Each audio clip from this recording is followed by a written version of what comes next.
الرحمن الرحیم وَإِذْ قُلْنَا لِلْمَلَائِكَةِ اسْجُدُوا لِآدَمَ فَسَجَدُوا إِلَّا إِبْلِيسَ كَانَ مِنَ الْجِنِّ فَفَسَقَ عَنْ أَمْرِ رَبِّهِ أَفَتَتَّخِذُونَهُ وَذُرِّيَّتَهُ أَوْلِيَاءَ مِنْ دُونِي وَهُمْ لَكُمْ عَدُوٌّ بِئْسَ لِلظَّالِمِينَ بَدَلًا ما اشهدتهم خلق السماوات والارض ولا خلق انفسهم وما كنت متخذ المضلين عضدا ويوم يقول نادوا شركائي الذين زعمتم فدعوهم فلم يستجيبوا لهم وجعلنا بينهم موبقا ورأى المجرمون النار فظنوا أنهم مواقعوها ولم يجدوا عنها مصرفا صدق اللہ العظیم رب اشرح لی صدری ویسر لی امری واحلل عقدۃ من لسانی یفقہوا قولی آمین یا رب العالمین۔ سورہ کاف کا 7واں رکوع، 6 رکوع ہم نے پہلے پڑھ لیے تھے۔ اس رکوع پر بھی گزشتہ نشست میں ہماری تمہیدی گفتگو ہو چکی تھی اور ایک تعارف ہمارے سامنے آ چکا تھا قصہ آدم و ابلیس کا، اور یہ بات اس کی اہمیت کیا ہے یہ بھی ہمارے سامنے آ چکی ہے بات کہ قرآن مجید نے اسے 7 مرتبہ بیان کیا ہے، تو وہ اس کی اہمیت کے لیے یہ 7 مرتبہ بیان کرنا ہی کافی ہے۔ لیکن یہ کہ میں نے آپ کو یہ بات سمجھائی تھی کہ انسان کے بارے میں اس وقت دنیا میں 2 نقطہ نظر پائے جاتے ہیں۔ ایک نقطہ نظر یہ ہے کہ انسان ایک حیوان ہے، ایک بہتر حیوان ہے، باقی حیوانات سے اچھا حیوان ہے۔ آپ نے سنا ہوگا، یہ آج کا نہیں ہے، یہ بہت پرانا ایک خیال ہے کہ انسان حیوان ناطق ہے، یعنی باقی حیوان بولتے نہیں ہیں، بڑاں بڑوں کرتے ہیں، یہ جو حیوان ہے یہ بولتا ہے، یہ نطق رکھتا ہے، منطق ہے اس کے پاس، یہ اپنی بات بیان کر سکتا ہے، دوسرے کی بات سمجھ سکتا ہے، تو یہ حیوان ناطق ہے۔ تو پھر بعد میں لوگوں نے یہ بھی کہا کہ یہ سماجی حیوان ہے، سوشل اینیمل ہے، جس کا مطلب یہ ہوتا ہے کہ باقی حیوان ایک دوسرے سے لڑتے بڑھتے رہتے ہیں، تو یہ وہ حیوان ہے جو مل جل کے رہتا ہے، یعنی برادری بناتا ہے، قبیلہ بناتا ہے، اسٹیٹ بناتا ہے، ریاست بناتا ہے، تو یہ مل جل کر رہنے والا حیوان ہے۔ لیکن ان دونوں باتوں میں کامن بات کیا ہے؟ انسان صاحب کیا ہے؟ حیوان ہے۔ قرآن مجید جو بات ہمیں سمجھا رہا ہے وہ یہ ہے کہ تم نرے حیوان نہیں ہو، تم اپنے آپ کو حیوان نہ سمجھو، تم مسجود ملائک ہو، تمہیں فرشتوں نے سجدہ کیا ہے، اور تمہیں سجدہ نہ کرنے کی وجہ سے ایک اللہ کا بڑا برگزیدہ بندہ، بڑا اللہ کو چاہنے والا راندہ درگاہ ہو گیا ہے۔ یہ تمہارا مقام ہے، یہ تمہارا مرتبہ ہے، تو اپنی خودی پہچان او غافل افغان، یہ ہے اپنی حقیقت پہچاننا۔ ایک آدمی کو نہ پتہ ہو میرا خاندان کیا ہے، میں کس کا چشم و چراغ ہوں، تو وہ الٹی سیدھی حرکتیں کر کے تو اپنا بدنامی کرے گا۔ لیکن جسے اپنا جو ہے وہ خیال ہو خاندان کا، تو وہ اس خاندان کی عزت کی خاطر بھی اپنا جو ہے وہ رویہ درست رکھے گا۔ تو ذرا دیکھو تو صحیح نا، وہ کیا گردوں تھا تو جس کا ہے ٹوٹا ہوا تارا، تو ایک معنی تو اس کا اس امت سے تعلق ہے جس سے تمہارا، اس کے اعتبار سے دیکھنا، لیکن اپنے خمیر کو بھی تو دیکھو نا، اپنی اس اصل کو بھی تو دیکھو جس سے تمہارا خمیر اٹھا ہے۔ تو تم نرے جو ہے وہ غافل، تو نرا صاحب ادراک نہیں ہے۔ اقبال نے یہ بات بھی کہی ہے نا کہ بس تو یہ حواس خمسہ رکھنے والا ہی نہیں ہے، تیرے اندر ایک اور بھی شے ہے، وہ جو روح ہے اس کا رابطہ تو اللہ تعالیٰ سے ہے۔ تو بہرحال یہ جو 7 مقامات پر اللہ تعالیٰ نے یہ ہمیں واقعہ بیان کر کے اس کی اہمیت جتلائی ہے۔ اچھا، یہ جو سورہ کاف ہم پڑھ رہے ہیں اس کے اعتبار سے بھی بات کو سمجھ لیجئے کہ چونکہ بات آئی تھی کہ یہ دجال سے پناہ دینے والی صورت ہے، تو اس وقت جو دجالی نقطہ نظر ہے انسان کے بارے میں، وہ انسان کو حیوان سمجھنا ہے، تو اس کے اندر اس کی جو روح ہے اس کو بالکل ہی اگنور کر دینا، نظر انداز کر دینا۔ اس سے پہلے ہم نے ایک واقعہ پڑھا تھا جس کے ایک آدمی کے پاس 2 باغ ہیں، دوسرے کے پاس کچھ بھی نہیں ہے، ان کا مکالمہ ہم نے پڑھا۔ اس میں بھی آخر میں بات یہی آئی کہ کاش کہ میں اپنے رب کے ساتھ کسی کو شریک نہ کرتا۔ تو اس کا مطلب یہ ہے کہ اس باغ اس نے اپنے رب کی جگہ پہ رکھے ہوئے تھے۔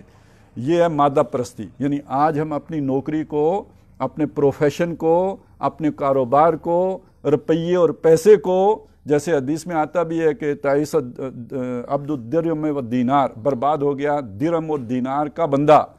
تو ہم رب کے بندے اتنے نہیں رہے جتنے درہم و دینار کے بندے اور مال و اسباب کے بندے بن کے رہ گئے ہیں۔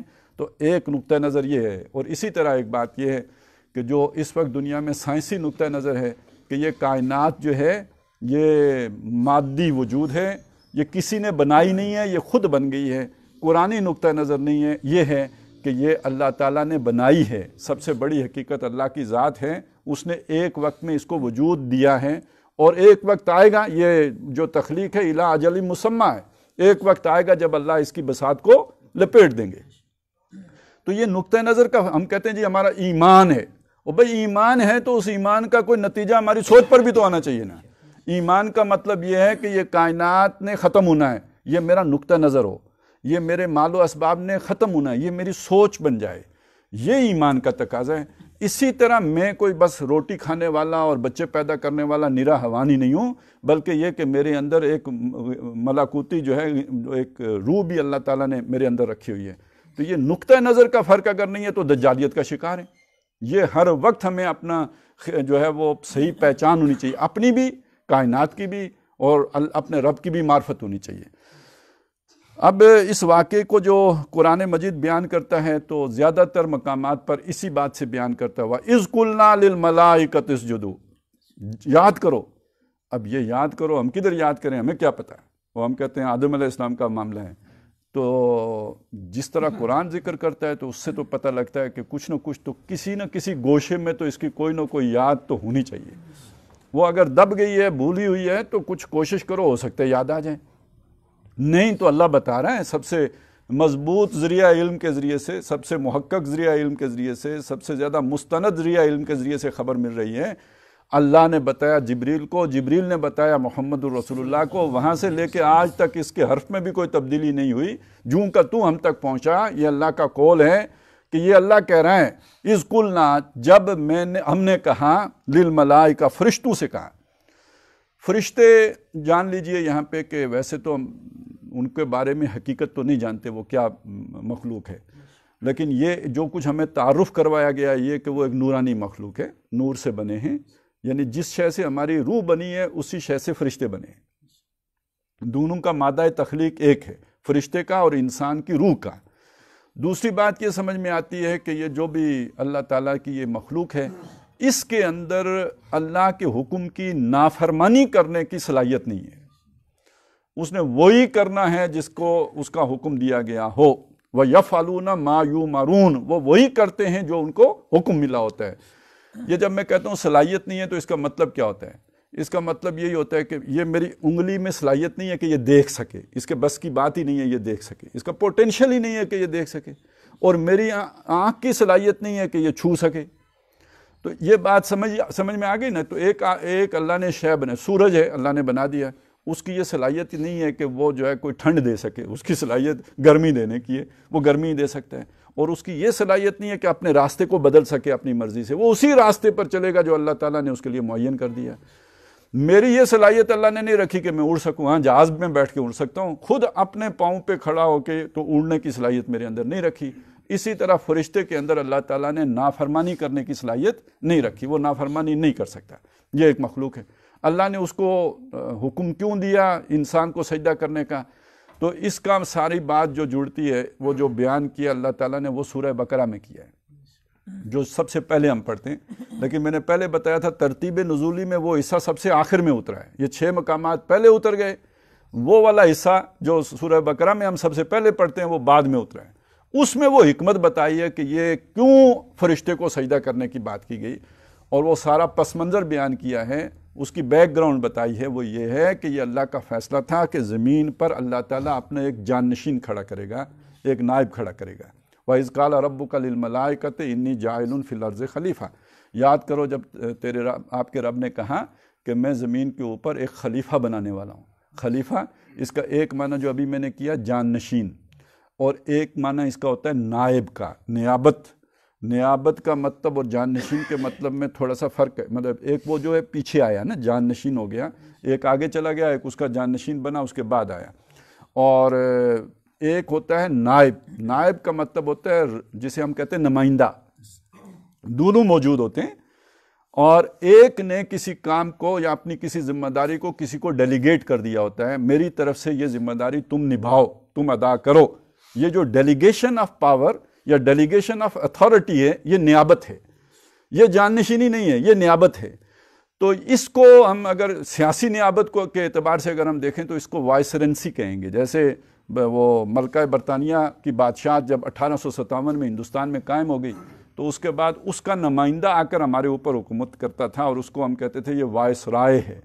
یعنی وہ حکمران نہیں ہے، حکمران ملکہ ہے، ملکہ کا نمائندہ ہے جو ہندوستان کے اوپر ملکہ کی طرف سے تعینات کیا گیا وہ ذمہ داری ادا. یہ ذمہ داری اللہ نے زمین کے اوپر انسان کو دی ہے. اچھا، اب یہاں پہ ابھی تک میں نے جو بات کی ہے انسان کی ہے، کافر مسلمان کی نہیں کی ہے. اولاد آدم کو اللہ نے یہ خلافت دی ہے. اس اعتبار سے کوئی فرعون ہو، کوئی جو ہے بش ہو، کوئی ٹرمپ ہو، کوئی قوم ہو جو دنیا کو لیڈ کر رہی ہے، وہ در حقیقت ایک درجے میں خلافت پر فائز ہے. یہ سمجھ لیجئے اس بات کو، یہ جس کے پاس اختیار آ گیا ہے دنیا کو چلانے کا، اس کو خلافت دے دی، وہ خلافت کر رہا ہے، اور اللہ تعالیٰ نے اس کو مہلت دی ہوئی ہے کہ وہ خلافت کرے. اب اس اختیار کا وہ غلط استعمال کر کے غلط خلافت کرے گا تو پھر وہ اس کی پوچھ ہوگی. وہ جو ہمارے جج صاحب نے، سپریم کورٹ کے جج نے کہا نا، جو سود کھائے گا تو اللہ پوچھے گا، تو اس سے پوچھ ہوگی. اب نبی اور رسول آ کے کہتے ہیں، آ کے بتاتے ہیں کہ بھائی صاحب تہاڈی پوچھ ہونی ہے. یہ بالکل ایسی بات ہے. دیکھیں، میں بھی خلیفہ ہوں، آپ بھی خلیفہ ہیں. یہ ایک ریاست اللہ نے مجھے دی، امریکہ جتنی نہیں دی، 5.5-6 فٹ کی ریاست دی ہے، اور اس ریاست کے اوپر ٹوٹلی اختیار میرا ہے. میں ہاتھ ادھر بڑھاؤں ادھر بڑھاؤں، آنکھوں سے جو چاہوں دیکھوں، یہ میری خلافت ہے. مستخلفین فی، جس کے اوپر اللہ نے مجھے اختیار دیا ہوا ہے. اسی طرح مجھے کوئی مال و اسباب دیا ہوا ہے، وہ میری خلافت ہے. اب میں اسے چاہوں تو تللو میں اڑاؤں، چاہوں تو جائز رستوں پہ خرچ کروں. لیکن یہ کہ اگر میں اس کا ناجائز استعمال کروں گا، جسم کا یا مال کا، آخرت میں پوچھا جائے گا. عمر کے بارے میں کہاں لگائی، جوانی کے بارے میں کہاں کھپائی، مال کمایا کہاں سے، خرچ کہاں کیا، کیوں پوچھا جائے گا؟ اس لیے کہ اللہ نے ان چیزوں کے اوپر مجھے اختیار دیا تھا. جب میں واپس لوٹ کے جاؤں گا تو پوچھے گا. اب یہ اختیار بڑھ کے کسی کو خاندان کا سربراہ بنا دیا تو اب پورے خاندان کے بارے میں پوچھا جائے گا یا نہیں پوچھا جائے گا؟ کلکم رائن و کلکم مسئول عن رعیتہ، تم میں سے ہر ایک جو ہے وہ چرواہا ہے، اور ہر ایک اپنی بھیڑوں کے بارے میں اس سے پوچھا جائے گا. اب ان میں سے ایک کو اٹھا کے اللہ تعالیٰ نے کوئی ڈی سی لگا دیا، کسی کو اے سی لگا دیا، یہ ہمیں تو لگتا ہے گورنمنٹ نے لگایا، لیکن یہ کہ اللہ کا اپنا انتظام ہے. اس کے اوپر کسی کو اللہ تعالیٰ نے بادشاہت دے دی تو ہم کہتے ہیں جی بادشاہ ہے، شہنشاہ ہے. وہ گدھا ہے، وہ کدھر شہنشاہ ہے؟ شہنشاہ تو وہ ہے جس نے اس کو بادشاہت ادا کی ہے. قل اللہم مالک الملک، کہہ دیجئے اس بادشاہی کا مالک اللہ ہے. اب اس سے سمجھ لیجئے یہ توحید کا تقاضا ہے. اگر آپ یہ بات نہیں سمجھتے تو آپ کی توحید ناقص ہے. آپ سمجھیں یہ اس کا اپنا اختیار ہے کہ یہ وزیر اعظم ہے یا صدر ہے یا پریزیڈنٹ ہے یا بادشاہ ہے یا شہنشاہ ہے. یہ توحید کا نقص ہے. یہ جو شے اللہ کی ہے وہ آپ نے کسی اور شے کو دے دیا ہے. تو قل اللہم مالک الملک تؤتی الملک من تشاء، تو بادشاہی دیتا ہے جس کو چاہتا ہے. وتنزع الملک ممن تشاء، تو چھین لیتا ہے بادشاہ جس سے تو چاہتا ہے. تو یہ بات سمجھ لیجئے کہ اس درجے میں تو ایک بڑی جو اللہ نے اختیار انسان کو دیا ہے، تو یہ سارا جو بادشاہ ہیں، اور یعنی اللہ نے اپنی بادشاہی میں سے یہ حصہ انسان کو دے دیا، الاٹ کر دیا. آگے اس کی مرضی ہے کہ اس کا صحیح والا استعمال کرے یا غلط والا استعمال کرے. اب اس خلافت کے ساتھ جب آ کے امامت جڑتی ہے، امامت وہ علم جو اللہ تعالیٰ نے ایک خاص ذریعہ ہے، وہی علم کے ذریعے سے دیا ہے، وہی کے ذریعے سے دیا ہے، یہ جب اس کے ساتھ جڑ جاتی ہے تو یہ خلافت، حق خلافت، حقیقی خلافت، جائز خلافت وجود میں آ جاتی ہے. یہ وہ امامت ہے جو نبیوں کو دی گئی نا. جب اللہ تعالیٰ نے حضرت ابراہیم علیہ السلام کو آزمایا، وَإِذِ ابْتَلَىٰ إِبْرَاهِيمَ رَبُّهُ بِكَلِمَاتٍ فَأَتَمَّهُنَّ، تو ان سارے امتحانوں میں حضرت ابراہیم پورے اترے. بچہ ذبح کرنا ہوا یا جو بھی کرنا ہوا، سب اس پہ آگ میں چھلانگ لگائی، سب پہ پورے اترے. قَالَ إِنِّي جَاعِلُكَ لِلنَّاسِ إِمَامًا، اب اللہ نے کہا کہ ابراہیم میں تجھے لوگوں کے لیے امام بنا رہا ہوں، امام بنانے، امامت تجھے دوں گا. تو انہوں نے کہا وَمِن ذُرِّيَّتِي، اولاد کو بھی امامت ملے گی یا نہیں ملے گی؟ اللہ نے کہا نہیں، لا ینال عہد الظالمین، جو ظالم ہوگا اس کو نہیں ملے گی. اس کا مطلب یہ ہے کہ باقیوں کو ملے گی. لہٰذا حضرت ابراہیم کے بعد نبوت ابراہیم ہی کی نسل میں چلی ہے، اس سے باہر نہیں گئی ہے۔ وہ بنی اسماعیل ہوں یا بنی اسرائیل ہوں، دونوں حضرت ابراہیم کی اولاد ہیں۔ یا حضرت شعیب جو تھے وہ ان دونوں سے باہر تھے، لیکن وہ ان کی ایک اور شادی تھی، بنو قطورہ ان کو کہتے ہیں، وہ ان کی نسل میں سے تھے۔ تو ابراہیم علیہ السلام کے بعد نبوت ان کی نسل سے باہر نہیں گئی ہے، انہی کی نسل میں رہی ہے۔ یہ امامت ہے، اور یہ امامت جب خلافت کے ساتھ جڑ جاتی ہے تو یہ مطلوب خلافت وجود میں آ جاتی ہے، جیسے داؤد علیہ السلام کی تھی، جیسے سلیمان علیہ السلام کی تھی، جیسے محمد الرسول اللہ کی تھی صلی اللہ علیہ وسلم، جیسے حضرت ابوبکر، حضرت عمر، حضرت عثمان، حضرت علی رضی اللہ تعالیٰ عنہم اجمعین کے دور میں تھی۔ یہ جب ہدایت اس کے ساتھ جمع ہو جاتی ہے تو اب وہ خلافت وجود میں آ جاتی ہے جو توحید کے تابع ہوتی ہے۔ تو اب معلوم ہوا کہ خلافت کا ایک معنی تو یہ بھی ہو سکتا ہے کہ آپ بغاوت بھی کریں تو ہیں، بہرحال تکوینی طور پر آپ کو اللہ نے زمین کی خلافت عطا کر رکھی ہے، لیکن حقدار مستحق صحیح معنی میں وہ ہوگا کہ جو اللہ کو ماننے والا ہو، یہ نقطہ نظر رکھنے والا ہو کہ اللہ ہی نے یہ عطا کیا ہے، میں اللہ کا نمائندہ ہوں، نائب ہوں، اللہ کو جواب دہ ہوں، جا کے حساب دینا ہے۔ وہ کاش میں درختوں پر چہچانے والی چڑیا ہوتا جس کا کوئی حساب نہیں ہوگا، کاش میں گھاس کا تنکا ہوتا جس سے نہیں پوچھا جانا، جس نے ختم ہو جائے۔ یہ کون کہہ رہا ہے؟ یہ جو ہے وہ وقت کا خلیفہ کہہ رہا ہے، یہ ابو بکر کہہ رہے ہیں، یہ عمر کہہ رہے ہیں۔ نیل کے کنارے کتا بھوکا مرے گا تو عمر جواب دے ہوگا۔ تو یہ جب آپ سمجھتے ہیں کہ مجھے کسی نے اس جگہ پہ ذمہ داری لگائی ہے اور میں جواب دہ ہوں، اکاؤنٹیبل ہوں، تو پھر یہ سوچ پیدا ہوتی ہے۔ جب آپ کہیں میں فرعون ہوں، انا ربکم الاعلی کی سوچ پیدا ہوتی ہے۔ یہ نقطہ نظر کے فرق سے پھر پورا طرز عمل بدل جاتا ہے، پوری سوچ بدل جاتی ہے، سارا خیالات کا سلسلہ بدل جاتا ہے۔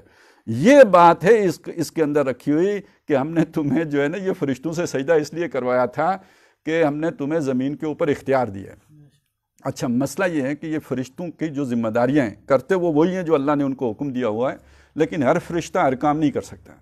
وہ بھی اپنی، کوئی آواز چلانے والا فرشتہ ہے تو کوئی بارش برسانے والا فرشتہ ہے تو کوئی روح نکالنے والا فرشتہ ہے تو کوئی وحی لے کے آنے والا فرشتہ ہے تو کوئی، اب آگے اگر آپ جائیں تو کوئی فصل اگانے والا ہوگا تو کوئی دریا چلانے والا ہوگا۔ تو یہ تو لاکھوں خربوں کام ہیں، اس کے کتنے ڈپارٹمنٹس ہیں، بڑے ڈپارٹمنٹ وہ چار ہیں، وہ جو بڑے بڑے میکائیل، عزرائیل، اسرافیل، وہ یہ بڑے شعبے ہیں، ان کے تھلے کتنے لوگ ہوں گے۔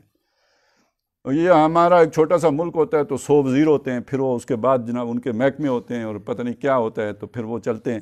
تو یہاں تو اتنی بڑی کائنات چلانی ہے تو یہ 4 بڑے محکمے ہیں، ان کے نیچے لکھوں کھا فرشتے ہیں جو اپنا اپنا کام کر رہے ہیں، لیکن کوئی ایک کام کا فرشتہ دوسرا کام نہیں کر سکتا۔ ان میں سے کچھ فرشتے اس قسم کے ہیں کہ جن کا کام ہی عبادت کرنا ہے، جو رکوع میں ہے تو رکوع میں ہے، جو سجدے میں ہے تو سجدے میں ہے، جو قیام میں ہے تو قیام میں ہے۔ وہ مطلب ہر وقت اللہ کی تسمیح اور تحمید اور اس میں لگے رہتے ہیں، اس کے علاوہ ان کا کوئی کام نہیں۔ کچھ ورکرز ہیں، بیوروکریٹ ہیں، ان پوری جو ہے ایک چین آف کمانڈ ہے، بیوروکریسی ہے، اللہ کی نظر نہیں آتی۔ یہ اتنے ہی آگے پیچھے موجود ہیں ابھی، بلکہ حدیث کے مطابق تو ہمیں انہوں نے گھیرا ہوا ہوگا، سکینت نازل کر رہے ہوں گے۔ جب اللہ کے گھروں میں سے کسی گھر میں اللہ کی کتاب سمجھنے سمجھانے کے لیے لوگ بیٹھتے ہیں تو سکینت ان پر نازل ہوتی ہے، فرشتے ان کو گھیر لیتے ہیں، اور یہ کہ یہ حدیث میں آتا ہے۔ تو اب ہمیں نظر تو نہیں آتے، یہ آنکھیں نہیں دے سکتی ان کو، لیکن یہ کہ وحی کی خبر ہے کہ وہ موجود ہیں۔ تو مختلف قسم کے فرشتے ہیں، وہ کام کرتے ہیں۔ اب آپ سوچئے، یہ اللہ نے یہاں پہ اپنے زمین کے انتظام، بلکہ پوری کائنات کے انتظام کے لیے فرشتے رکھے ہوئے۔ اب آدم کو اللہ نے اختیار دے دیا۔ یہ ایک ایسی بات ہے کہ آپ نے بیروٹ میں کسی کو جج لگا دیا، عمران خان صاحب نے، اور ڈی سی صاحب کو بتایا ہی نہیں، تو پھر جھگڑا ہو جائے گا یا نہیں ہو جائے گا؟ جج صاحب کہیں گے پھانسی تو ڈی سی کہے گا کون دے گا بھائی، تو کون ہے، ہو آر یو، پھڑو انہوں۔ یہ عدالت کے اوپر عدالت لگا کے اسٹیٹ ود ان اسٹیٹ لگا کے بیٹھ گیا ہے، پکڑو اسے، تو پھر مسئلہ یہ ہو جائے گا۔ تو یہ فرشتوں کے سجدے کا مطلب یہ تھا کہ تم نے انہوں پھڑنا نہیں ہے، یہ چوری کرنے جائے، یہ کہیں جو کرنے جائے، میں نے خلیفہ بنا دیا ہے، یہ اب اس کا اختیار ہے، تم نے اس کے اختیار کے اندر رکاوٹ نہیں ڈالنی ہے۔ یہ سجدے کا مطلب یہ ہے۔ یہ سجدہ محض کوئی تعظیمی کے لیے نہیں تھا، سجدہ تھا تاکہ فرشتے انسان کے مقابلے میں جو اللہ نے اس کو خلیفہ بنا دیا ہے اس کے مقابلے میں روک رکاوٹ پیدا نہ کریں، وگرنہ وہ تو شف کریں تو ہم سب اڑ جائیں۔ ان کو تو اللہ ایک فرشتہ ایک پر مار دے زمین کے اوپر تو زمین ساری جو ہے وہ ختم، یہ ایٹم بم شیٹم بم کوئی شے ہی نہیں ہے فرشتے کے پر کے مقابلے میں۔ تو اس اعتبار سے سمجھ لیجئے کہ یہ سجدے کا یہ مفہوم بھی ہے، خلافت کے ساتھ سجدے کا یہ تعلق ہے۔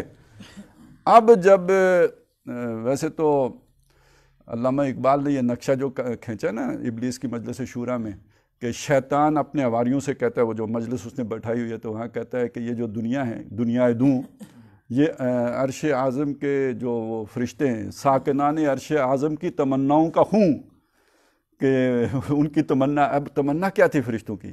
جب فرشتوں نے کہا نحن نسبح بحمدک ونقدس لک، تو تمنا یہ تھی کہ یہ خلافت ہمیں ملے، ٹھیک ہے نا؟ تو ان کی تمناؤں کا خون ہوا تو انسان کو مل گئی۔ تو اس دونوں باتوں کے اندر ایک تیسری بات موجود ہے کہ اے پائی جی نے سجدہ کیوں نہیں کیا، شیطان نے کیوں نہیں سجدہ کیا؟ اصل میں اس کے اندر بھی تمنا تھی، تمنا ہی نہیں تھی، بڑی شدید خواہش تھی، بڑی زور کی خواہش تھی۔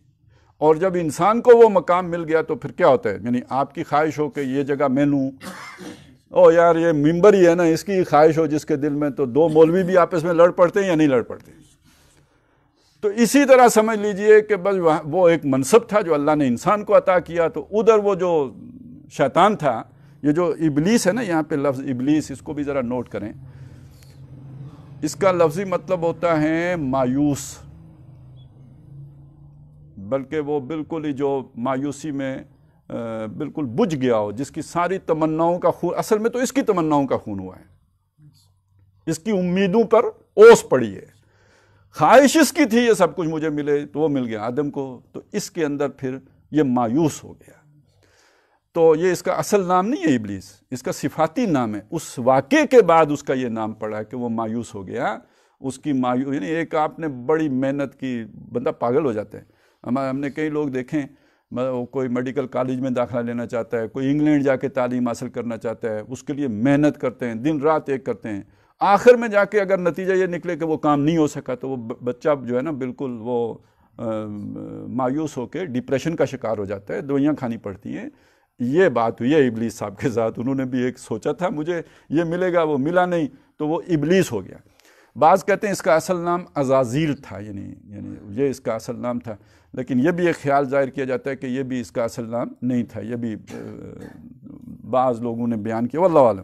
شیطان بھی اس کا اصل نام نہیں ہے، وہ بھی اس کا شیطنت ایک رویہ ہے جس میں آپ آگ بگولا کیفیت میں ہیں، شرارتی ہیں، ادھر ادھر آگ لگائی بجھائی کا کام کرتے ہیں، یہ شیطنت ہے۔ تو یعنی یہ بھی اس کا صفاتی نام ہے، اصل نام نہیں ہے۔ تو سب نے سجدہ کیا، اس ابلیس نے سجدہ نہیں کیا، آگے وضاحت کر دی، اور یہ واحد مقام ہے جہاں یہ وضاحت ہوئی ہے، کان من الجن، وہ جن میں سے تھا،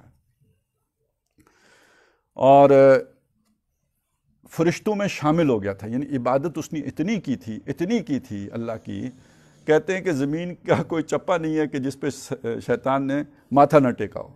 تو پھر یہ کہ بعض روایات ایسی کوئی اتنی مستند نہیں ہیں، لیکن کسی نہ کسی درجے میں ہیں کہ کسی زمانے میں جو ہے نا وہ جنات نے بہت بڑا فساد پیدا کیا، انسانوں سے پہلے زمین پر جنات آباد تھے، اور جنات نے یہاں پہ بہت بڑی بغاوت کر دی، اس پر پھر فرشتوں نے ان کے خلاف جہاد کیا۔ اس جہاد میں شیطان صاحب جو تھے، انہوں نے بڑی جناب کارہائے نمایاں سر انجام دیے، نشان حیدر لیے، تو اس پر ان کو اور جو ان کا مرتبہ بلند ہو گیا۔ ادھر عبادت میں بھی اس نے سب کو پیچھے چھوڑا ہوا تھا، تو بڑا جامع الصفات، ایک طرف یعنی عبادت گزار بھی اور مجاہد بھی، تو وہ فرشتوں کی صف میں شامل ہو گیا، رتبہ اس کا فرشتوں کے ساتھ ہو گیا۔ تو اب اس نے سجدہ نہیں کیا، تو یہاں پہ خاص بتایا کہ وہ جن تھا، فرشتہ انکار نہیں کر سکتا، یہ جن تھا، اس نے اس کا انکار کیا، کان من الجن۔ اچھا، جنوں کے بارے میں قرآن مجید بتاتا ہے کہ یہ آگ سے بنے، وَخَلَقَ الْجَانَّ مِن مَارِجٍ مِن نار، ہم نے جن بنائے، اللہ تعالیٰ نے جن بنائے، مِن مَارِجٍ مِن نار، نار جو ہے آگ کی مارج جو ہوتا ہے نا یہ شعلہ، اس کا جو سب سے آخری حصہ ہوتا ہے جو نظر نہیں آتا، انویزیبل پارٹ آف فلیم، وہ جو اگر آپ پتہ نہیں فزکس والوں کو پتہ ہے کہ سب سے زیادہ حرارت اس کے اندر ہوتی ہے، وہ یعنی وہ ہے مارج۔ تو من مارج من نار، اس کو مارج سے بنایا، یعنی جو آگ کا بڑا لطیف حصہ جو ان آنکھوں سے نظر نہیں آتا، اس حصے سے جن کی تخلیق ہوئی ہے۔ تو یعنی وہ آگ، اچھا فرشتے ہو گئے نوری مخلوق، جن ہو گئے ناری مخلوق، اور اس سے نیچے جا کے آتی ہے مٹی، مٹی سے بنے آدم، آدمی، اور آدمی میں لا کے ڈالی گئی وہ نور والی روح۔ اب یہ طرفہ معجون ہو گیا، یہ کہا گیا نا، یہ میرا خیال ہے شاید شیخ سعدی نے کہا، آدمی زیادہ عجب طرفہ معجون است، فرشتہ سرشتہ وز نیم اوان است۔ یہ جو آدمی زیادہ ہے نا، یہ عجیب معجون مرکب ہے، اس میں فرشتہ بھی سرشت ہے، یعنی وہ گوندا ہوا ہے، فرشتہ بھی اس کے اندر گوندا ہوا ہے، اور وز نیم اوان است، آدھا یہ اوان بھی ہے۔ اور جب یہ ڈارون صاحب کو اوان والا انسان تو نظر آتا ہے، اس کے اندر وہ جو روح والی شے ہے وہ اسے نظر نہیں آتی۔ آدھا انسان دیکھا ہے، نیم انسان دیکھا ہے، اس لیے کانا ہے۔ یہ دجال جو کانا ہوگا آدھا دیکھے گا نا، تو وہ آدھا انسان ہم دیکھ رہے ہیں جس کو اوان کہیں، اوان ناطق کہیں، سماجی اوان کہیں۔ پھر اب جو موجودہ دور ہے اس میں تو انسان کو اب کہتے ہیں معاشی اوان ہے۔ وہ میں بتانا بھول گیا تھا آپ کو کہ عہد حاضر ملک الموت ہے تیرا، کہ جس نے قبض کی روح تیری دے کے تجھے فکر معاش۔ آج کا انسان معاش میں غرق ہے، تو اس لیے کہتے ہیں یہ جو ہے نا وہ معاشی اوان ہے۔ تو بعض لوگ جو بس بہت بڑے بس سیاستی جن کا مطمع نظر ہوتی ہے، تو ان کے بارے میں بعض لوگ طنزاً کہتے ہیں یہ سیاسی اوان ہے، مطلب یہ کوئی فلسفے کی بات نہیں ہے۔ یہ پہلی تین باتیں اوان ناطق اور سماجی اوان، معاشی اوان، یہ تو مطلب علمی اکیڈمک بات ہے یہ، جبکہ چوتھی بات ذرا طنزاً کہی جاتی ہے کہ یہ پولیٹیکل اینیمل ہے، تو اس کی وہی حصیں بیدار ہوتی ہیں، وہی انٹینیس کے کام کر رہے ہوتے ہیں، باقی اسے کچھ نظر نہیں آتا ہے۔ تو بہرحال یہ جو بات ہو رہی تھی وہ یہ کہ یہ انسان، اس کے اندر فرشتہ بھی اللہ نے ڈالا ہوا ہے۔ اچھا چلیں تھوڑی سی اور اس سے ملتی جلتی ایک بات ہے تاکہ آپ کو یقین کامل ہو جائے۔ ایک بہت بڑے صوفی بزرگ شاعر گزرے ہیں مرزا بیدل، انہوں نے بھی اس سے ملتی جلتی بات کہی ہے کہ ہر دو عالم خاک شد تا بست نقش آدمی۔ یہ دو عالم خاک ہوئے، عالم نور اور عالم، یہ جو عالم امر اور عالم خلق، یہ دونوں ان میں تنزل ہوا، یہ نیچے اترے اور خاک ہوئے تا بست نقش آدمی۔ یہ وہ جگہ ہے جہاں سے جا کے آدمی کے نقش و نگار بننا شروع ہوئے ہیں۔ اور اے بہار نیستی، انسان کو مخاطب کیا، اے بہار نیستی۔ اب یہ کیا بات ہوئی بھائی؟ نیستی، ہم کہتے ہیں نا یہ ہستی ہے، تو ہستی کا اپوزٹ کیا ہوگا؟ نیستی، یعنی نہیں ہے، نتھنگ، یہ کچھ بھی نہیں ہے، یہ وہم ہے، خیال ہے، گمان ہے، ایویں نظر آتا ہے، یہ ہے کچھ بھی نہیں، یہ سایہ ہے، یہ عکس ہے۔ صوفیہ کا تو یہی تصور ہے نا۔ تو اے بہار نیستی، اچھا یہ جو شے نظر ہے نہیں مگر اس کی بہار تو ہی ہے۔ اچھا یہ تو سائنسدان بھی مانتے ہیں کہ یہ جو ایوولوشن ٹری کی ٹاپ پہ تو انسانی ہے۔ تو اے بہار نیستی، اے اس مادی وجود کی جو کلائمیکس پہ کھڑا ہے، اپنے مقام جو اپنی قدر خود ہوشیار باش، اپنی قدر پہچانو کہ تمہارے اندر کیا کچھ جمع کیا گیا، دو عالم جمع کیے گئے ہیں تمہارے اندر۔ اللہ نے تجھے بنانے کے لیے اپنے دو عالم زمین پہ اتارے ہیں، عالم امر اور عالم خلق۔ تو بہرحال یہ جو انسان ہے یہ ایک مرکب وجود ہے، اس میں اللہ تعالیٰ نے ایک روح بھی ڈالی ہے۔ تو اس وجہ سے اب جو شیطان کا مسئلہ ہوا وہ انسان کے خاکی وجود سے تو واقف تھا، اسے وہ گھٹیا سمجھتا تھا۔ اس نے کہا انا خیر منہ، میں اس سے بہتر ہوں۔ کیوں بہتر ہے؟ خلقتنی من نار، مجھے تو نے آگ سے بنایا، وخلقتہ من طین، اس کو تو نے مٹی سے بنایا۔ تو وہ ایک جز کو وہ جانتا تھا، کون؟ شیطان۔ اس دوسرے جز کو نہیں جانتا تھا جو اس سے پہلے کا ہے۔ ویسے ایک خیال یہ بھی ہے کہ اللہ تعالیٰ نے جب کلمہ کن فرمایا تو جو پہلی شے وجود میں آئی، اس کلمہ کن نے جو صورت اختیار کی وہ ایک ٹھنڈا بسیط نور تھا۔ اس سے اللہ تعالیٰ نے ارواح انسانیہ اور فرشتے بنائے۔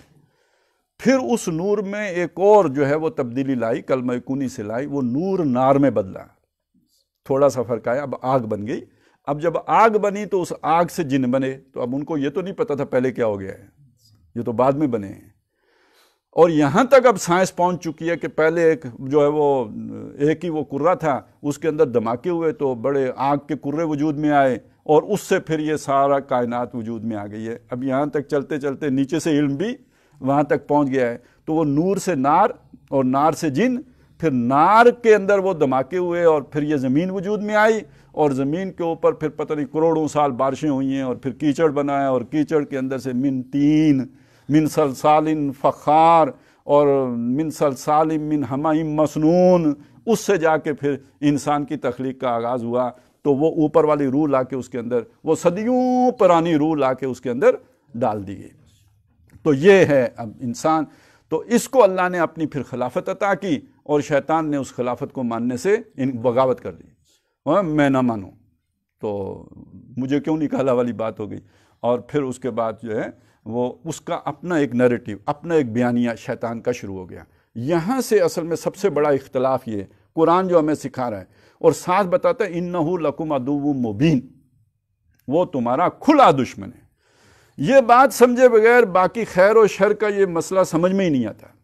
وہ تمہارا کھلا دشمن ہے، وہ تمہیں ناکام دیکھنا چاہتا ہے، وہ اللہ کو دکھانا چاہتا ہے کہ جو تیرا انتخاب تھا وہ ناقص تھا، وہ اس کا اہل نہیں تھا، تو نے غلط جو اپنا اختیار استعمال کر کے فیصلہ کیا ہے، یہ اس کے قابل نہیں تھا کہ اس کو یہ مقام عطا کیا جائے، دیکھ میں نے ثابت کر دیا۔ تو وَإِذْ قُلْنَا لِلْمَلَائِكَةِ اسْجُدُوا لِآدَمَ فَسَجَدُوا إِلَّا إِبْلِيسَ كَانَ مِنَ الْجِنِّ، وہ جنوں میں سے تھا، فَفَسَقَ عَنْ أَمْرِ رَبِّهِ، تو اس نے اپنے رب کے حکم کی نافرمانی کی۔ فرشتہ نافرمانی نہیں کر سکتا، یہ جن تھا اس لیے اس نے نافرمانی کر دی۔ ویسے یہ جو فسق کا لفظ ہے نا، ہم اسے نافرمان اس کا ترجمہ کرتے ہیں، لیکن یہ کہ آپ اسے سمجھ سکیں گے تو میں وہ اس لیے اس کو ذرا بتا رہا ہوں۔ یہ سانپ کی وہ سپکون ڈٹھیا، تو وہ اس کی اوپر کی چمڑی رہ جاتی ہے، اندر سے سانپ نکل جاتے ہیں، تو اصل لغت میں فسق اس کو کہتے ہیں، اوپر چھلڑی رہ گئی، بی سے اصل شے نکل گئی۔ تو اب ایک اسلام ہے، کوئی قانون ہے، کوئی ضابطہ ہے، کوئی طریقہ ہے، جو بھی اللہ نے دیا ہے، تو وہ گویا اس کا خول رہ جائے، اس کے اندر سے روح نکل جائے۔ وہ جو جس کا گلہ اقبال نے کیا نا، رہ گئی رسم اعضاں روح بلالی نہ رہی، فلسفہ رہ گیا تلقین غزالی نہ رہی، اور نماز و روزہ و حج و کیا یہ سب باقی ہیں، تو باقی نہیں۔ تو یہ جو ساری باتیں، اس کا مطلب کیا ہے کہ ظاہر رہ گیا ہے، اندر سے گری نکل گئی ہے، یہ فسق ہے، یہ اصل فسق ہے۔ تو اس کو ہم نافرمانی اس لیے کہتے ہیں کہ بھئی وہ ظاہر ہے، اب ایک آدمی بظاہر ہو سکتا ہے فرما برداری کر رہا ہو، اندر سے نیت اس کی دکھلاوے کی ہو، یہ ہم تو نہیں دیکھ سکتے، تو وہ گری تو خراب ہو گئی، گری تو غلط ہو گئی۔ اخلاص کا یہ مطلب ہے، خالص ہونا، یعنی آپ کے عمل کا خالصتاً اللہ کے لیے ہونا، اخلاص۔ اخلاص ہم وہ سناتے رہتے ہیں، سمجھ نہیں آتی اخلاص کیا ہوتا ہے۔ بھئی ملاوٹ نہ ہو، جو شے خالص ہو مخلص ہوتی ہے، وہ اخلاص والی ہوتی ہے۔ جس کے اندر ملاوٹ ہو گئی، کسی اور شے کی اس میں آمیزش ہو گئی، تو اب یہ اخلاص والی نہیں رہی، یہ اب ملاوٹی ہو گئی۔ تو جب سجدہ میں نے کیا تو اس میں اگر میں نے اللہ کے علاوہ کسی کو دکھانا ذہن میں آ گیا، دیکھنے میں کیا نظر آئے گا جی؟ بندہ نماز میں اللہ کو سجدہ کر رہا ہے، اور حقیقت میں کیا ہوگا؟ وہ اخلاص نہ ہونے کی وجہ سے وہ ریاکاری ہوگی، جس نے ریاکاری کی اس نے شرک کیا۔ من صدق یرائی فقد اشرکا، جس نے دکھاوے کے لیے صدقہ کیا اس نے شرک کیا۔ من صلی یرائی فقد اشرکا، جس نے دکھاوے کے لیے نماز پڑھی اس نے شرک کیا۔ من صام یرائی فقد اشرکا، جس نے روزہ دکھاوے کے لیے رکھا اس نے شرک کیا۔ تو وہ دیکھنے میں ایک شے نظر آ رہی ہوگی کہ سانپ ہے، سانپ اندر نہیں ہوگا۔ دیکھنے میں ایک عمل نظر آ رہا ہوگا کہ اللہ کے لیے، حقیقت میں وہ عمل اللہ کے لیے نہیں ہوگا۔ تو یہ بظاہر اس نے اتنا اللہ کی عبادت کی تھی، لیکن اندر سے یہ شیطان تھا، اندر سے یہ ایک عہدے کا متمنی تھا، اندر سے ایک شے حاصل کرنے کا شوقین تھا۔ اب چونکہ آگے تو شاید آج پڑھنا مشکل ہے، تو میں یہاں پہ ایک نقطہ اور آپ کے سامنے رکھ دوں۔ دیکھیں، انسان دنیا میں شیطان کے ورگلانے میں آ کے شہرت کا بھوکا ہو جاتا ہے۔ شہرت کی جو بھوک ہے، اس کا اظہار مختلف طریقوں پہ ہوتا ہے۔ آج کل کچھ لوگ تو بالکل بے حیا ہو کے شہرت حاصل کرتے ہیں، ہم طالب شہرت ہیں، ہمیں ننگ سے کیا کام، بدنام اگر ہوں گے تو کیا نام نہ ہوگا۔ مفتی کبیر صاحب کا نام ہو ہی جاتا ہے نا، خبریں تو لگ جاتی ہیں، بریکنگ نیوز آ جاتی ہے، ٹھیک ہے، بدنام اگر ہوں گے تو کیا نام نہ ہوگا۔ ایک لیول یہ ہے۔ اسی طرح خبروں کے بھوکے پھر وہ کیا کیا کرتب دکھاتے ہیں، یعنی جو بھی ایک وہ ہوتا ہے نا ایڈونچر، تو اس کے پیچھے بھی تو ایک خبر کا، مطلب خبر بننے کا شوق یا خبر بنانے کا شوق، وہ اس کے پیچھے کار فرما ہوتا ہے۔ اسی میں اس کو ذرا آگے بڑھائیں تو اس کے ذرا جو ٹھنڈے میٹھے طریقے ہیں، یہ تو ذرا بڑے خطرناک قسم کے طریقے ہیں نا، جو ٹھنڈے میٹھے طریقے ہیں اس میں دولت بھی تو ہے نا. دولت انسان کیوں آ سکے؟ ایک حد تک دولت آپ کو ضرورت کے لیے چاہیے، اس سے زیادہ دولت آپ کو شہرت کے لیے چاہیے. اس کے پاس جی اللہ دا بڑا کرم ہے اس پر. یہ جو ہم گھر بناتے ہیں ماشاءاللہ اس طرح، یہ کیوں بناتے ہیں؟ کسی نے بھی پتہ لگے یار کسے گھر بنایا، کہہ بھی دیتے ہیں، نکل جاتی ہو سچی بات جس کے منہ سے مستی میں یا ہم بے وقوفی میں نکل جاتی ہے تو بہرحال نکل تو جاتی ہے نا، اندر کی بات باہر آ جاتی ہے. اب اسی کو آگے بڑھائیں. بعض لوگ نیک عمل بھی شہرت کے لیے کرتے ہیں. نیکی کرو کسے نال وہ بھی یاد رکھے کسے نیکی کی تھی ایسی اچھے رکھنا، میں بیچ میں اللہ وغیرہ کوئی بھی نہیں ہے. سمجھ آ گئی نا بات؟ اب اس سے بات کو آگے لے کے چلیں. یہ جو بندے چلے کاٹتے ہیں، بڑی ریاستیں کرتے ہیں، اس کے پیچھے اللہ والے بھی ہو سکتے ہیں جو اللہ کی خاطر کرتے ہوں، لیکن وہ بھی ہو سکتے ہیں جو شوقین ہوں مجھے کرامت مل جائے، میرا ڈنکا بج جائے گا نا، کرامت ملے گی. لوگ سارے آ کے حضرت جی شیخ صاحب پاؤں پڑیں گے، کیا کچھ نہیں ہوتا. تو وہ تو دولت مندوں کو اتنا جو ہے شہرت نہیں ملتی جتنی کرامت والوں کو ملتی ہے. ٹھیک ہے؟ تو اب یہاں پہ ایک بات نوٹ کر لیجئے، اللہ کی طرف سے بھی خفیہ پیغام آتے ہیں، شیطان کی طرف سے بھی خفیہ پیغام آتے ہیں. وہ میں نے آپ کو قلب کی بات بتائی تھی نا، جس پر ادھر سے بھی اثرات پڑتے ہیں ادھر سے بھی اثرات پڑتے ہیں. تو قلب کے اوپر اثرات اللہ کی طرف سے بھی پڑتے ہیں، شیطان کی طرف سے بھی پڑتے ہیں. وسوسہ شیطان کرتا ہے، ہم اسے وسوسہ کہتے ہیں. اگر اس کے لیے جو ایک اور اصطلاح ہے وہ وحی کی بھی ہے. وحی اللہ بھی کرتا ہے، وحی شیطان بھی کرتا ہے. آپ کو نہیں پتا؟ قرآن کہتا ہے ان الشیاطین لیوحون الی اولیاءہم، شیاطین اپنے دوستوں کی طرف وحی کرتے ہیں. تو وحی کرتا ہے شیطان بھی، وحی اللہ بھی کرتا ہے. الہام اللہ بھی کرتا ہے، الہام شیطان بھی کرتا ہے. القاء اللہ بھی کرتا ہے، القاء شیطان بھی کرتا ہے. خواب اللہ بھی دکھاتا ہے، خواب شیطان بھی دکھاتا ہے. تو یہ جو نبی ہوتے ہیں ان کے پاس اللہ کا پیغام وحی، القاء، الہام آتا ہے. عام انسان کے پاس بھی آتا ہے. تو جس کے دل میں تمنا نہیں ہوتی نا، نبیوں کو لوگوں کا لیڈر بننے کا شوق نہیں ہوتا، وہ اللہ پکڑ کے ان کو بنا دیتا ہے. موسیٰ علیہ السلام بکریاں چرا رہے تھے، اللہ نے بلایا ادھر آگے ایک اتھے ساری بات چیت ہوئی. تو اب فَذْهَبْ إِلَىٰ فِرْعَوْنَ إِنَّهُ طَغَىٰ، جا فرعون کے پاس، وہ سرکش ہو گئے. موسیٰ علیہ السلام تو کوئی شوقین نہیں تھے کہ معجزہ دکھائیں، وہ تو آخر وقت میں کہتے ہیں ہارون کو بھیج دو. سمجھ آ رہی ہے؟ نبی صلی اللہ علیہ وسلم بھی شوقین نہیں تھے.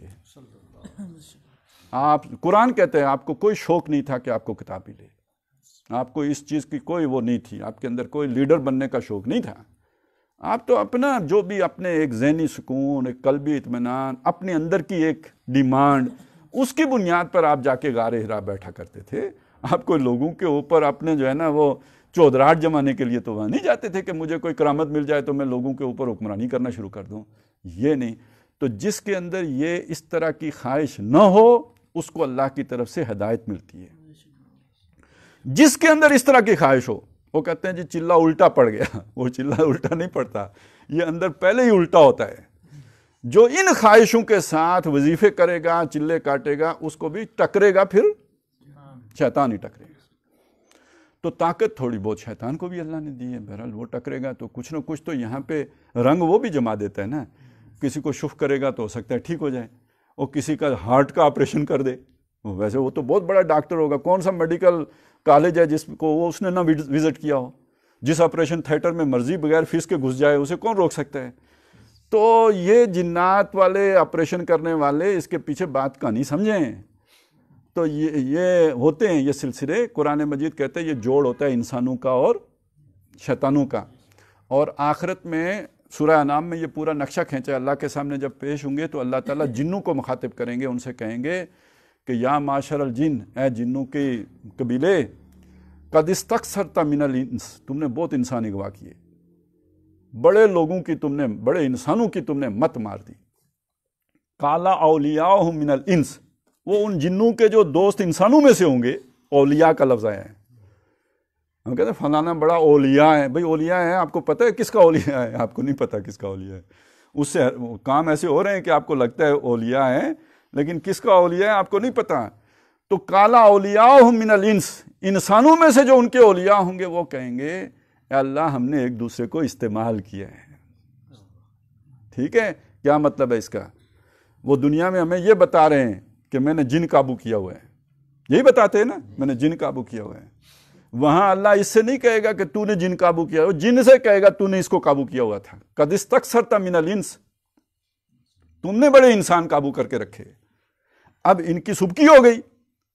وہ تو یوں سمجھے نا، یہ تو پاناما لیکس آ گئی، جب آ گئی تو اب ان کی عزت ساری داؤ پہ لگ گئی۔ وہ تو ہمیں تو بڑے فن خان بن کے ملتے تھے کہ جناب میرے پاس تو جن ہے، تو یہاں اللہ کہہ رہا ہے کہ یہ تو اس جن کا غلام تھا۔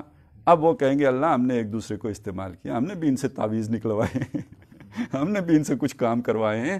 تو یہ سارا دھندا سمجھیں، اس دھندے میں یہ سارا شیطانی چکر ہے، اس میں نہیں پڑنے کا، اور اس سے اپنے آپ کو بچا کے رکھنا ہے۔ توکل، جو کچھ آپ کے ظاہر میں ہو وہ محنت کریں، جو آپ کے ظاہر سے پیچھے ہو، کوئی جادو ہو گیا ہے، کچھ جنوں نے کر دیا ہے، یہ اللہ سے مانگیں، سدھ ہو جائیں۔ اللہ نفل پڑھیں، روزے رکھیں، صدقہ جو خیرات کریں، اللہ سے کہیں یہ مصیبت کی بلا ٹال دے۔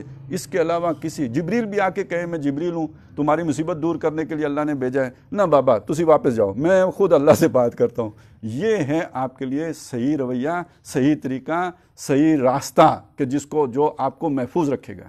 تو یہ ایک ضمنی بات تھی، اس میں نے کہا چلیں یہ بھی چیز جو ہے ہمارے روز مرہ کے ہیں معاملات میں۔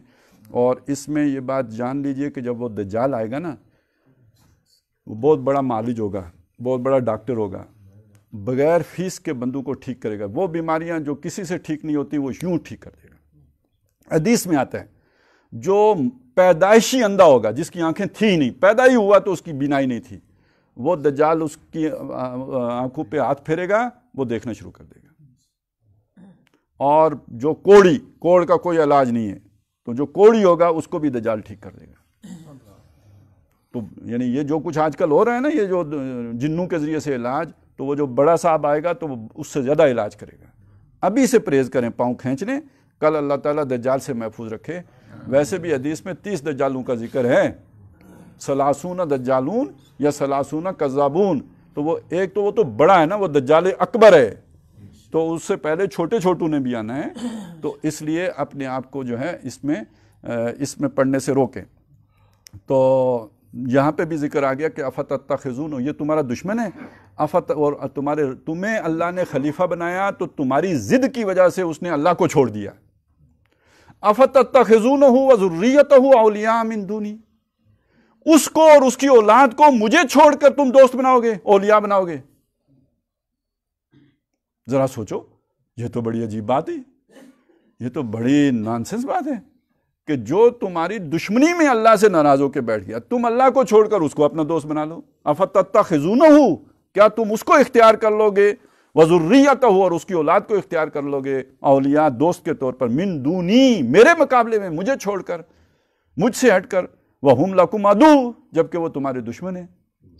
دوست وغیرہ وہ تمہیں دوستی کا دھوکہ دیتے ہیں، فریب دیتے ہیں، دجل کرتے ہیں تمہارے ساتھ کہ ہم دوست بن کے آتے ہیں، دوست ہیں نہیں وہ تمہارے، نہ شیاطین تمہارے دوست ہو نہیں سکتے۔ اور اس میں یہ جو جنوں کی دوستی اور جنوں سے تعلق، اس کے حوالے سے ایک بات سمجھ لیجئے، نبی صلی اللہ علیہ وسلم کی ملاقاتیں جنات سے ثابت ہیں، جن آئے ہیں، ایمان لائے ہیں حضور کے پاس۔ قلوخی الیہ انہ استمع نفر من الجن، اس کا تو حضور کو پتہ ہی نہیں، وہی سے پتہ چلا کہ جنوں کی کوئی نفری قرآن سن کے گئی ہے۔ لیکن یہ کہ روایات سے معلوم ہوتا ہے، احادیث سے، کہ بعض مواقع پہ جنوں کے وفود آ کے حضور صلی اللہ علیہ وسلم پر ایمان لے کے گئے ہیں۔ لیکن کبھی حضور صلی اللہ علیہ وسلم نے مدینے کی حدود کے اندر جنوں کے وفد سے ملاقات نہیں کی ہے، مدینے کی حدود سے باہر نکل کر ملاقات کی ہے۔ اور کسی صحابی کو ساتھ لے کے گئے ہیں تو ساتھ تو لے گئے باہر تک، لیکن ملاقات میں شامل نہیں کیا ہے، اس سے علیحدہ بٹھا کے اس کا حصار کھینچا ہے، اور پھر جا کے جنوں سے ملاقات کر کے تو آپ نے جو بھی ان کو ایمان لانے کی دعوت دی یا جو تعلیم دی یا تلقین کی، تو یہ صرف نبی صلی اللہ علیہ وسلم، ان کو تو پروٹیکشن اللہ کی تھی، یہ جو ساتھ لے گئے تھے ان کو تو آپ نے خود حصار میں رکھا۔ تو جن کی دوستی کا مطلب قطعاً یہ نہیں ہوتا کہ وہ آپ کا دوست ہے، قطعاً یہ نہیں ہوتا کہ وہ آپ کا غلام ہے، قطعاً یہ نہیں ہوتا کہ وہ آپ کا قابو ہے، قابو ہو ہی نہیں سکتا وہ آپ کے اوپر چھایا ہوا ہے۔ تو اس حوالے سے اس سے تو قرآن مجید یہ کہتا ہے پناہ مانگنی چاہیے۔ نبی صلی اللہ علیہ وسلم کو بھی کہتے ہیں کہ قل رب اعوذ بک من ہمزات الشیاطین و اعوذ بک رب ان یحضرون۔ اللہ تلقین کر رہا، کل کہیے، یعنی یہ دعا مانگیے کہ میں شیطانوں کے جو وسوسے ہیں، جو وہ آ کے خیالات پیدا، اس سے بھی تیری پناہ مانگتا ہوں، وَأَعُوذُ بِكَ رَبِّ أَن يَحْضُرُونَ، اور اس سے بھی پناہ مانگتا ہوں وہ میرے پاس حاضر ہی ہوں، حاضری دینے ہی آئیں۔ تو اب آپ اس سے بڑا کون طاقتور ہو سکتا ہے؟ وہ محمد رسول اللہ صلی اللہ علیہ وسلم۔ تو اس دعا کو اپنا معمول بنائیں، یہ تو ہمیں سکھائی گئی ہے، تلقین کی گئی ہے، قرآن مجید میں آئی ہے۔ تو یہ خواہش دل سے نکال دیں کہ میری جن کے ساتھ کوئی دوستی ہو، سلام دعا ہو، علیک سلیک ہو۔ میں آپ کو اپنا واقعہ سنا دیتا ہوں کہ جب میں 2002-03 کی بات ہے، پنڈی میں مسجد ایک جگہ پہ جو ہے نا درس ہوتا تھا، جیسے یہ درس ہوتا ہے اسی طرح شام کے وقت درس ہوتا تھا، میرا خیال ہے دن وہ بھی بدھی کا تھا۔ وہاں پہ ایک برگیڈیئر صاحب بھی بیٹھا کرتے تھے، ریٹائرڈ برگیڈیئر صاحب تھے، تو وہ انہوں نے جو اپنا تعارف کرایا، ایک تو یہ کروایا، میں اب یہ بھی نہیں جانتا کہ برگیڈیئر تھے یا نہیں تھے، تعارف انہوں نے یہی کروایا، اور دوسرا انہوں نے بتایا کہ وہ جو ہمارا 8ویں پروگرام ہے اس کی سیکیورٹی پر بھی مامور رہے ہیں۔ یہ مطلب پہلے یہ باتیں ہوئیں، تو پھر اس کے بعد ایک عرصے کے بعد انہوں نے بتایا کہ ہمارے بزرگوں کا جنوں کے ساتھ بھی اسلام دعا تھی، تو یہ بھی ہمارے پاس بھی آتے رہتے ہیں۔ میں نے کہا اچھی باتیں آتے ہیں۔ پھر انہوں نے بتایا کہ جنوں کی جو ہے نا بڑی لمبی عمریں ہوتی ہیں، اور ایک صحابی جن بھی ابھی تک زندہ ہیں، تو وہ کوکاف یعنی چیچنیا وغیرہ کے علاقے میں وہ پائے جاتے ہیں۔ اچھی بات ہے۔ پھر ایک دن انہوں نے خبر دی کہ جنوں کی امارت قائم ہو گئی ہے، مطلب یہ کہ پوری دنیا میں جنوں کا خلیفہ معین ہو گیا ہے، بہت بڑی خبر ہے۔ تو میں نے کہا یہ بھی اچھی بات ہے۔ پھر ایک دن انہوں نے بتایا کہ وہ جو ہے نا ایک جو جن وہاں اس علاقے سے ہیڈ کوارٹر سے مقام خلافت سے ہمارے پاس آ رہا ہے، تو آپ نے بھی ملاقات کرنی ہو تو آپ کے لیے موقع ہوگا۔ میں نے کہا میں نے ملاقات نہیں کرنی۔ وہ بڑے مایوس ہوئے، اور اس کے بعد 1-2 دفعہ ملے، پھر ملاقات نہیں ہوئی۔ تو یعنی یہ میری بات سمجھ میں آئی ہے نا؟ کوئی خواہش ہی نہ رکھیں کہ آپ کی کبھی جن سے ملاقات ہو، آرزو ہی نہ رکھیں، نہیں تو پھر کوئی شیطان ٹکر جائے گا آپ کو تم ملنے کے۔ اور شیطان دونوں قسم کے ہوتے ہیں، جن بھی ہوتے ہیں، انس بھی ہوتے ہیں، انسانوں میں بھی ہوتے ہیں۔ یوسوس فی صدور الناس، وسوسہ اندازی کرتے ہیں انسانوں کے سینوں کے اندر، من الجنت والناس، جنوں میں سے بھی اور انسانوں میں سے بھی۔ لہٰذا آپ کی حفاظت اللہ نے کرنے کے لیے فرشتے آپ کے ساتھ لگائے ہوئے ہیں، یحفظونہ بِأَمْرِ، جو اللہ کی امر سے آپ کی حفاظت کرتے رہتے ہیں۔ یرسل علیکم حفظہ، اللہ تمہارے اوپر اپنے محافظ، باڈی گارڈ اللہ بھیجتا ہے بغیر فیس کے، جو آپ کی نگرانی کرتے رہتے ہیں۔ جب آپ تمنا کرتے ہیں کہ جن صاحب سے ملاقات ہو تو حفاظت ہٹ جاتی ہے۔ لہٰذا یہ تمنا ہی دل سے نکال دیں، سوچ ہی نکال دیں، یہ ارادہ ہی نہ پیدا ہونے دیں۔ تو اللہ تعالیٰ ہمیں اپنی حفاظت میں رکھے جو اس نے ہمیں دی ہوئی ہے، اور یہ کہ سب سے بڑی حفاظت اللہ کی کتاب، اللہ کی شریعت ہے، ہم اس کے حدود کے اندر رہیں، یہ سارے شرور سے اور شرارتوں سے ہم محفوظ رہیں گے، اور اس فصیل میں کہیں کوئی جو ہے نا وہ رکھنا نہ آ جائے، کہیں اس میں دراڑ نہ آ جائے۔ جب ہم اللہ کا حکم توڑتے ہیں تو ہم شیطانوں کی چراگاہ بن جاتے ہیں، اور جب ہم اللہ کے حکم کے اندر رہتے ہیں، ان حدود میں، تلک حدود اللہ فلا تقربوها ومن یتعد حدود اللہ فقد ظلم نفسہ، یہ اللہ کی حدود ہیں، ان سے باہر نہیں جانا، جو ان سے باہر گیا، جس نے انہیں پامال کیا، اس نے اپنی جان پر ظلم کیا۔ وہ ظلم کیا ہے؟ وہ اب شیطانوں کے حوالے ہو گئے۔ اب شیطان اسے جدھر چاہیں جا کے اس کا بیڑا غرق کریں اور ٹکرے مارنے پر اسے مجبور کریں۔ تو اللہ تعالیٰ ہم سب کو اپنے دین پر عمل پیرا ہونے کی توفیق عطا فرمائے، ان چھوٹے شیاطین سے بھی محفوظ رکھے، دجالوں سے بھی محفوظ رکھے، اور دجال اکبر کے شر سے بھی ہمیں محفوظ رکھے۔ بارک اللہ لی و لکم فی القرآن العظیم ونفعنی و ایاکم بالآیات والذکر الحکیم۔